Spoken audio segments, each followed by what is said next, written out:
हरे कृष्णा तथा राधे राधे। आज हम पहले अध्याय का महात्म्य जानते हैं जो कि नारायण जी ने लक्ष्मी को सुनाया था। आइए जानते हैं। हरे कृष्ण हरि बोल। एक समय पार्वती ने पूछा, हे महादेव जी, किस ज्ञान के बल से आपको संसार के लोग शिव कहकर पूजते हैं? मृगछाला ओढ़े, अंगों में शमशानों की विभूति लगाए, गले में सर्प और मुंडों की माला पहन रहे हो,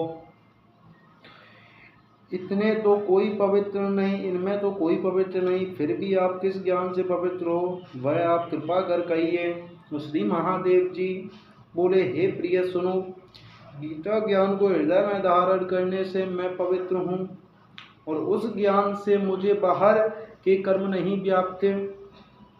तब पार्वती ने कहा, हे भगवान, जिस गीता ज्ञान की आप ऐसी स्तुति करते हैं, उसके श्रवण करने से कोई कृतार्थ भी हुआ है?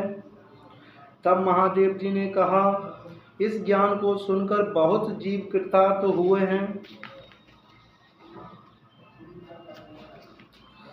और आगे भी होंगे। मैं तुमको एक पुरातन कथा कहता हूँ, तुम सबर करो। एक समय पाताल लोक में शेषनाग की शैया पर श्री नारायण जी नैन मूंद कर अपने आनंद में मग्न थे। उस समय भगवान के चरण दबाती हुई श्री लक्ष्मी जी ने पूछा, हे प्रभु, निद्रा और आलस्य उन पुरुषों को व्यापता है जो जीव तामसी हैं, फिर भी आप तीनों गुणों से अतीत हो। आप जो नेत्र मूंद रहे हो, यह मुझको बड़ा आश्चर्य है। श्री नारायण जी बोले, हे लक्ष्मी, मुझको निद्रा आलस्य नहीं व्यापता। एक शब्द रूप जो भगवत गीता है, उसमें जो ज्ञान है, उसके आनंद में मग्न रहता हूँ। 24 अवतार मेरे आकार रूप है, जैसे यह गीता शब्द रूप अवतार है, ऐसा इस गीता में यह अंग है। 5 अध्याय मेरा मुख है और 5 अध्याय मेरी भुजा है। 11वां अध्याय मेरा हृदय और मन है। 16वां अध्याय मेरा उदर है। 17वां अध्याय मेरी जंघा है। 18वां अध्याय मेरे चरण है। सब गीता के जो श्लोक है वो मेरी नाड़ियां हैं और जो गीता के अक्षर है सो मेरे रोम हैं।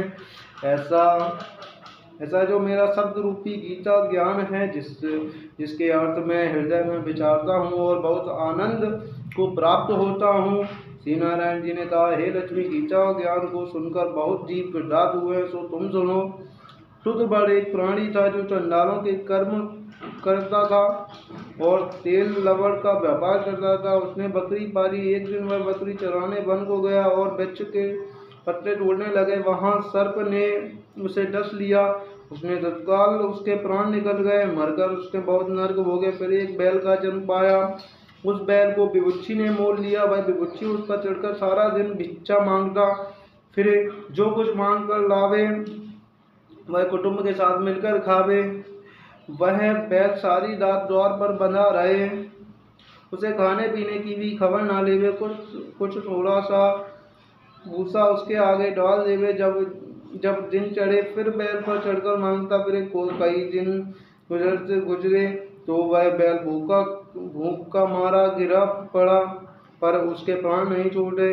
नगर के लोग देवा करें, कोई तीर्थ का फल दे, कोई व्रत का फल दे, पर उस बैल के प्राण छूटे नहीं।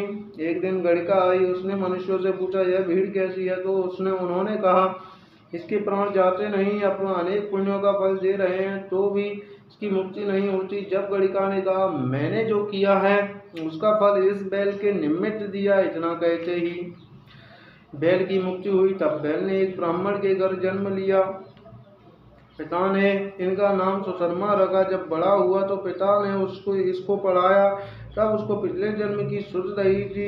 इसने एक दिन मन में विचार किया, जिस गड़िका ने मुझे बैल की योनि से चुराया था उसका दर्शन करूं। विप्र चलता चलता गड़िका के घर पहुंचा और कहा, तू मुझे पहचानती है? गड़िका ने कहा, मैं नहीं पहचानती। तू कौन है? मेरी क्या पहचान है? तू विप्र और मैं वैश्या हूँ। तब विप्र ने कहा, मैं वही बैल हूँ जिसको तुमने अपना पुण्य दिया था। तब मैं बैल की योनि में छूटा था।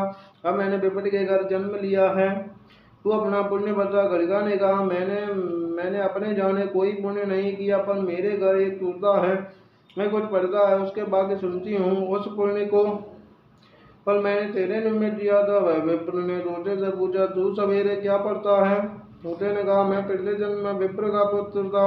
पिता ने मुझे गीता के पहले अध्याय का पाठ सिखाया था। एक दिन मैंने गुरुजी को कहा, मुझको तुमने क्या पढ़ाया है? तब गुरुजी ने मुझे श्राप दिया कि तू सुआ हो जा। तब मैं सुआ हुआ। एक दिन बंधक मुझे पकड़ ले गया। एक विप्र ने मुझे मोल लिया। वह विप्र भी अपने पुत्र को गीता का पाठ सिखाया कहता था। तब मैंने वह पाठ सीख लिया। एक दिन विप्र के घर चोर घुस पड़े। उसको धन प्राप्त न हुआ तो पिंजड़ा उठा ले गए। उन चोरों की गणिका यह मित्र थी। मुझको इसके पास ले आए। सो मैं नित्य गीता जी के पहले अध्याय का पाठ करता हूँ। वह गणिका सुनती है। इस गणिका की समझ में नहीं आता जो मैं पढ़ता हूँ। पुण्य तेरे निमित्त दिया था। सो हे लक्ष्मी, गणिका ने भले काम ग्रहण किए, नित्य स्नान करे और गीता के पहले अध्याय का पाठ करे। इससे उसकी मुक्ति हुई। श्री नारायण जी ने कहा, लक्ष्मी, जो कोई अनजान कर भी गीता का पाठ करे या श्रवण करे उसको भी मुक्ति मिलेगी। हरे कृष्णा तथा राधे राधे। यहीं पर पहले अध्याय का महात्म समाप्त होता है। हरे कृष्ण हरि बोल। कल मिलते हैं अगले अध्याय के साथ। हरे कृष्णा।